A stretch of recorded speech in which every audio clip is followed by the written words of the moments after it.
আসসালামু আলাইকুম। এটিএন বাংলা সংবাদে সবাইকে স্বাগত জানাচ্ছি। আমি চিন্তিয়া হক। চীনে 3 দিনের সফর শেষে দেশে ফিরেছেন প্রধানমন্ত্রী শেখ হাসিনা। প্রধানমন্ত্রীকে বহনকারী বিমান বাংলাদেশ এয়ারলাইন্সের ভিভিআইপি ফ্লাইটটি গতরাত 12:30টায় বেইজিং থেকে ঢাকায় হজরত শাহজালাল আন্তর্জাতিক বিমানবন্দরে এসে পৌঁছায়।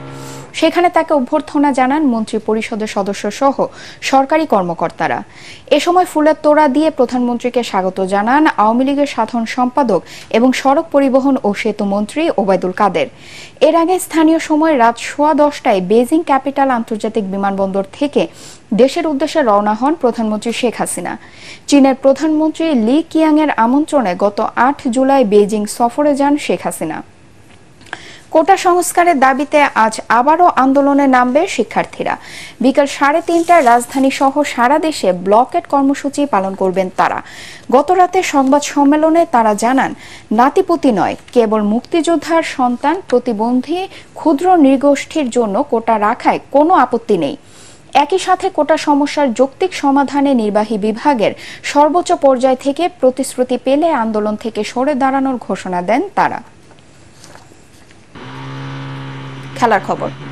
নেদারল্যান্ডসের স্বপ্ন ভেঙে ইউরো ফুটবলের ফাইনালে উঠেছে ইংল্যান্ড। ডর্টমুন্ডের সিগন্যাল ইদুনা পার্কে শেষ মুহূর্তের গোলে ডাচদের 2-1 ব্যবধানে হারায় সাউথগেটের দল। শিরোপা লড়াইয়ে 15 জুলাই স্পেনের মুখোমুখি হবে তারা। এস এম আশরাফের রিপোর্ট।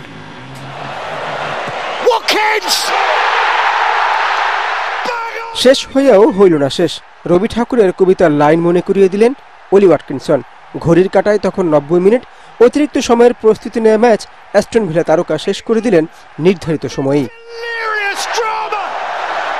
তাতে টানা 2 বার ইউরোর ফাইনালের মঞ্চে ইংল্যান্ড।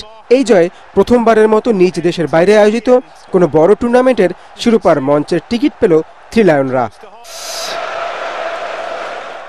অথচ ম্যাচের প্রথম দিকের চিত্রটা ভিন্ন আভাসই দিয়েছিল।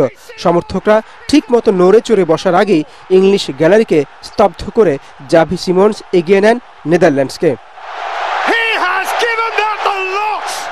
এরপর ইংল্যান্ডের একের পর এক আক্রমণ আছড়ে পড়তে থাকে ডাচ রক্ষণে। সেই প্রতিরোধ ঠেকাতে গিয়েই প্রতিপক্ষকে পেনাল্টি দিয়ে দেন ডেনজেল ডামফ্রিজ। তা থেকে সমতায় ফেরান হ্যারি কেইন।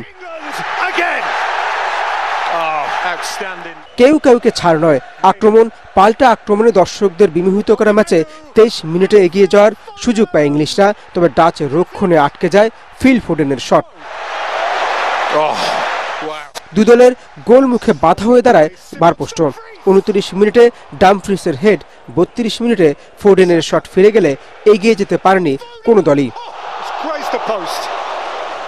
দ্বিতীয়ার্ধ প্রাণপণ লড়াইয়ে একাধিক গোলের সুযোগ তৈরি করে নেদারল্যান্ডস এবং ইংল্যান্ড, কিন্তু শেষ পর্যন্ত ওয়াটকিনসনের জাদুকরী মুহূর্তেই শেষ হাসি ইংলিশ শিবিরে। অন্যদিকে টুর্নামেন্টে ফাইনালের খেলার 36 বছরের অপেক্ষা আরও দীর্ঘায়িত হল নেদারল্যান্ডসের।